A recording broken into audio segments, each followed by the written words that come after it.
dari sudut pandangnya Tuhan.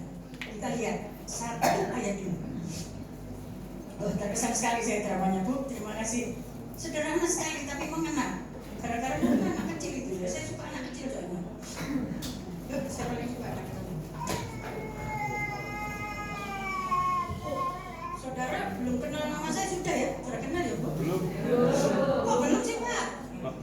Nama saya cuma 3 huruf. ERI, Eri, gitu aja. Saya hitam bukan karena saya lama di Papua, bukan, memang dari kandungan sudah hitam. Saya memang lama di Papua, jadi gempa bumi tahun 2004 sebelum Aceh itu mestinya lebih serem di Nabire, cuma karena Nabire kota Kristen jadi nggak sampai gitu, enggak. Lebih beritanya lebih wah Aceh, padahal di Nabire sama saja. Habis kok saya, Pak, di sana. Habis. Jadi kami 3 bulan itu sempat tidur di tenda. Jadi dari Bupati sampai tukang sapu ya tidur di tenda semua 3 bulan. Gak ada air, gak ada serap. Pojok cerita itu. Ayo kita ngeri, kalau lihat itu ngeri. Saya di sana sempat 9 tahun. Cuma 9 tahun. Cuma 9 tahun. Sakti saya, Pak, di sana. Di Surabaya sepertinya firman itu biasa, tapi di sana sakti betul gitu loh. Mungkin medannya terlalu berat. Saya pernah ditembak peluru di sini 5 hari. Sakti dah. Lain. Berikutnya ya, Pak, ya, lain kan. 1 Yohanes 3 ayat 2. Cuma pakainya susah, Bu. Saya tadi sampai untung itu sumbernya sama ya. 1 Yohanes 3 ayat 2. Natal dilihat dari sudut pandangnya Tuhan. Jadi kalau dilihat dari sudut pandangnya manusia banyak. Mungkin center class lah, mungkin hadiahnya lah, mungkin tukar kado lah, mungkin mau drama segala macam. Tapi malam hari ini kita belajar Natal dilihat dari sudut pandang Tuhan. 1 Yohanes 3 ayat 2. Kita baca sama-sama ya. Ya, 3, 2, 1. Saudara-saudara yang kekasih, sekarang kita adalah anak-anak Allah. Kapan kita disebut anak Allah? Sekarang. Saudara-saudara yang kekasih, sekarang kita adalah anak-anak Allah. Nah, anak Allah yang bagaimana? Kita lanjutkan. Tetapi belum nyata apa keadaan kita kelak, akan tetapi kita tahu bahwa apabila Kristus menyatakan dirinya, kita akan menjadi sama seperti Dia, sebab kita akan melihat Dia dalam keadaannya sebenarnya. Saya ulang lagi supaya saudara-saudara yang kekasih, sekarang kita adalah anak-anak Allah. Tetapi, nah ini gak enak. Tetapi belum nyata apa keadaan kita kelak. Belum nyata. Akan tetapi kita tahu bahwa apabila Kristus menyatakan dirinya, kita akan menjadi sama seperti Dia. Nah, sekarang yang sering menyatakan dirinya itu Kristus, apa kuasa sing lain-lain mau? Bener tak? Ini anak sembako murah ruwet hutan. Saudara ngeri tahun 2004 itu. Pendeta di Nabire jotos-jotosan loh. Aku sampai bisa ngurut tanda bilang ini. Jotos-jotosan perkara apa? Rebutan tenda Jepang. Waktu itu tenda Jepang itu kayak wis bukan di sini sekarang itu kayak berlian gitu. Karena kamu semua tidur di tenda. Jotos-jotosan. Di situ loh saya sampai kita tahu sekarang kita adalah anak-anak Allah, tetapi belum nyata apa keadaan kita kelak. Nah, siapa yang suka menyatakan diri dalam hidup ini? Itu masalahnya. Kita memang anak-anak Allah sekarang, tapi yang menyatakan diri itu siapa dalam hidup ini? Saudara kalau lagi happy, enak Pak, enak menyatakan diri Nabi Yesus, ketok, anak Tuhan, iya aktif. Tapi kalau lagi difitnah, hancur minat. Berat badan saya turun 12 kilo tanpa sakit. Nah posisi saya di tempat yang betul. Tanpa sakit, tanpa diet, dia kurang 10 juta. Manes saudara. Saya nggak tahu lagi kalau turun. Tak timbang orang-orang, kok saya mau. Nah sejak itu saya nimbang terus begini. Rolas, wes aku demi ganti. Kami lihat mati ngata gak pernah. Bayangin. Saudara. Kalau lagi posisi kita enak, sangat enak, kita tahu. Yang keluar itu apa? Nampak. Oh ini anak Tuhan. Ini anak Tuhan. Tapi bagaimana waktu kita diudek-udek? Kalau salah diudek ya gak apa-apa, memangnya layak. Nenek orang ya. Menyakitkan itu. Bukan karena saya tidak pernah berdoa, cuma sampai teriak bisa rasanya kayak air mata darah. Nah, waktu-waktu seperti ini, apakah kita masih layak disebut anak-anak Tuhan? Siapa yang keluar dari diri kita itu sebenarnya? Ini masalahnya. Saudara jangan cuma terima kasih karena aku umur panjang, aku mengikuti Natal lagi. Saudara harus tahu apa maknanya Natal itu apa. Dilihat dari sudut pandangnya Tuhan. Saya kasih tahu, Tuhan rindu menjadikan kita ini kembali serupa dengan gambarnya di dalam keadaan apapun. Amin. Saudara gak enak di fitnah itu, so paket pol, baju murah-murah glodrok kabeh koyo 12 kilo dalam waktu tidak ada 2 bulan. Ayo, dokter mana yang bisa seperti itu? Hanya Tuhan. Tanpa sakit, bisa tidur, bisa doa, bisa makan, bisa.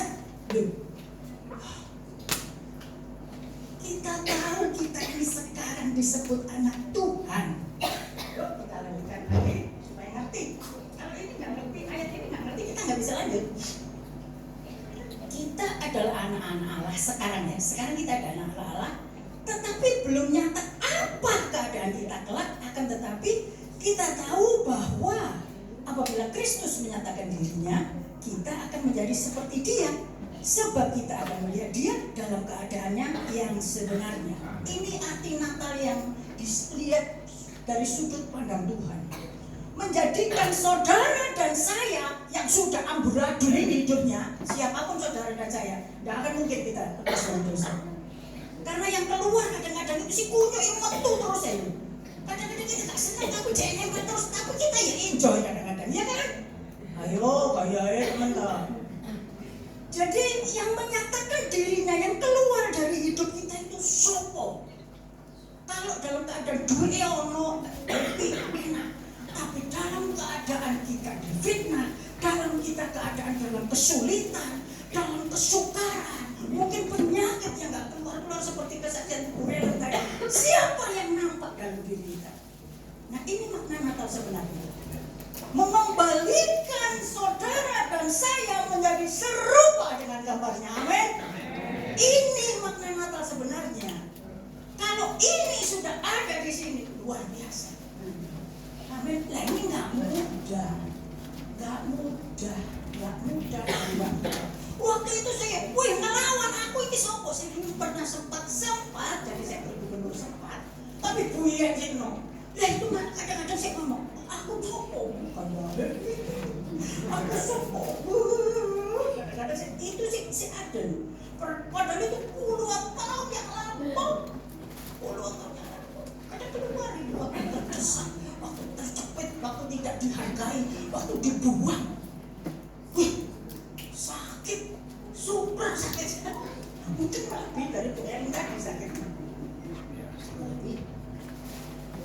Jadi makna Natal yang sebenarnya itu mengembalikan manusia yang hancur-hancuran ini menjadi serupa dengan gambarnya.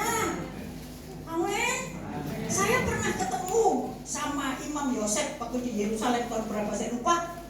Saya sudah ke sana berkali-kali Pak, gratis terus. Iya Bu, gratis. Sampai waktu itu saya di Papua, pertama sekali lihat modelnya paspor itu di Papua, di pinggir hutan Pak.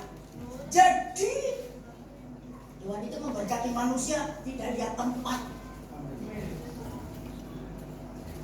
Saya itu di pinggir hutan, ditelepon dari Surabaya. Mbak, aku gak bisa turu. Nek gak mudah mau sampai nang luar negeri. Terserah sekarang nang di. Ngomong liane ae, iki repot. Ngurusi arek. Beleng kabeh ngene. Duh, lu gas. Saya di sana karena jadi guru agama Pak, pendeta jadi guru agama kan dibayar ya Pak 9 tahun. Sakti loh. Tapi saya bisa pulang pergi naik pesawat tuh. Sekarang sekitar 7,5, dulu masih 3 juta. Dulu 9 tahun gak dibayar tapi sakti Pak. Dapat tanah 2 hektar dari camat. Wah, es dowo ceritanya. Oke sakti ya Tuhan Yesus. Ojo sakti nih. Remuk-remuk ya. Jadi Natal dilihat dari sudut pandang Yesus. Saya berapa tahun yang lalu saya lupa ketemu Imam Yosef. Katanya itu satu-satunya turunan Imam Lewi yang masih hidup waktu itu. Dan dia ngajari banyak hal. Dia heran dengan orang Indonesia. Orang Indonesia hebat. Alkitab ini baru luarnya saja orang Indonesia percaya. Kami Yahudi yang tahu sedalam-dalamnya loh gak percaya ke Yesus. Waktu itu kami sempat 3 hari diajari bahasa aslinya itu saya catat Pak. Kena gempa bumi entek Pak, catatan Pak. Nangis. Bukan nangis karena baju entek kabeh, bukan bukuku gak bisa menjoko mana. Nangis saya Yesus. Ya Pak ini goblok oleh guru. Jos temen masih ada sedikit Pak. Jadi kalau Immanuel itu kalau di Alkitab kan di Alkitab Indonesia artinya Allah menyertai kita ya. Kalau bahasa aslinya Mbak lebih dalam artinya. Allah tinggal di dalam kita. Nah, itu yang membuat ada perubahan. Kalau menyertai itu ngewes kadang-kadang. Saya pikir itu betul juga. Awal jadi kurang apa nggak disertai? Disertai. Siapa ngomong nggak disertai? Kalau nggak disertai nggak mau ikut Yesus. Tapi kenyataannya yang keluar apa? Semua elek itu. Waduh. Kemarin hari apa itu Natalan di rumah Bu Ellen?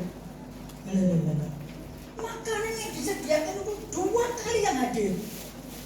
Serut entek ono sing. Ternyata minta kresek di pembantunya. Oh, lah yo, tak iki wis lali dalane. Bukan orang Kristen. Kristen. Anak-anak Tuhan sekarang termasuk kelas jajan. Ayo, ini gak usah ngomong yang jauh-jauh sana, wis gak usah wis. Yang saya lihat aja barusan kemarin. Nah, anak-anak Tuhan sekarang ini. Tapi yang keluar itu sopo? Tuhanmu apa setanmu? Kasar coba. Bener loh ini, bener. Yang menyakiti hati saya sopo? Wong duduk setan, wong Kristen. Sing entek nang aku ora mesti wong Kristen. Ya apa sih? Kenapa bisa begitu? Kenapa bisa begitu? Immanuel, Allah menyertai kita. Boten disertai. Tapi kok sakit wonten? Ya sing ngeden niku lho. Sopo sing metu? Tuhan apa boso ngomong dhewe lho sampeyan. Mak, sampeyan lho Pak sing ngomong tahu jawab setan. Setan katanya Mak. Saya ini enggak tahu kenapa ya. Kok apa ya? Sukanya itu orang-orang panggil saya itu ya mak-mak gini, terus ada 400 pemulung gitu, nyeluk aku dulu heran. Ayo kita lanjutkan. Selamat datang.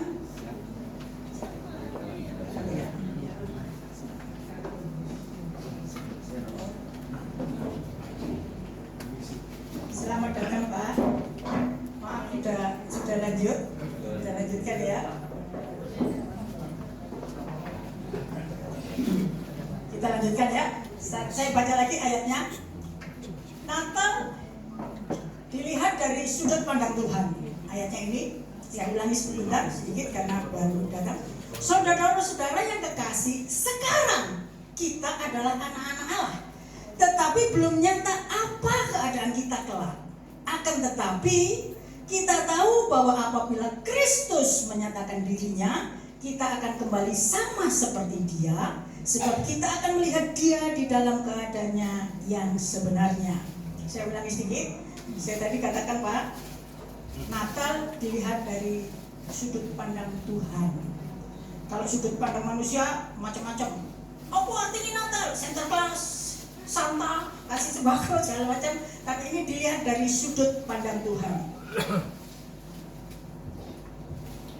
Jadi mengembalikan arti yang sebenarnya, manusia ini serupa dengan gambar Tuhan. Kita buka ayatnya Matius 1 ayat 18 sampai 25. Ayat selanjutnya ya.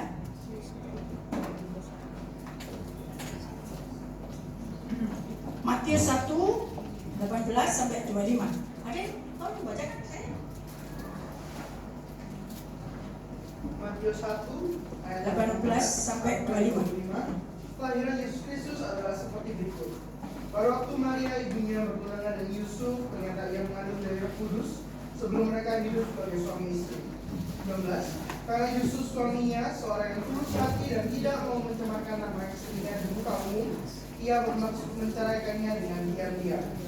Tetapi ketika ia mempertimbangkan maksud itu, malaikat Tuhan menampak kepada Yusuf dan dalam mimpi dan berkata, Yusuf, anak Daud, janganlah engkau takut mengambil Maria sebagai istrimu, sebab anak yang di dalam kandungannya adalah dari Roh Kudus.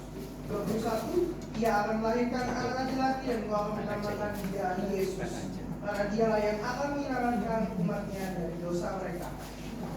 Hal itu terjadi supaya genaplah yang difirmankan Tuhan oleh Nabi, sesungguhnya anak darah itu akan mengandung dan melahirkan seorang anak laki-laki, dan mereka akan menamakan dia Immanuel, yang berarti Allah menyertai kita. Sesudah bangun dari tidurnya, Yesus berbuat seperti yang diperintahkan malaikat Tuhan itu kepadanya. Ia mengambil Maria sebagai istrinya, tetapi tidak bersetubuh dengan dia sampai ia melahirkan anaknya laki-laki, dan Yusuf menamakan dia Yesus. Yang kita baca tadi ketulusan dari Yusuf. Apa Yusuf gak bisa berbuat dosa? Sangat bisa. Dia masih manusia biasa.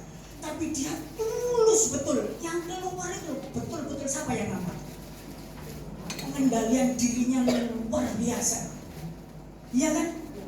Coba arek-arek zaman saya ini sikat saja, wis gue baru. Yusuf ini tadi yang kita baca ini ketulusan Yusuf.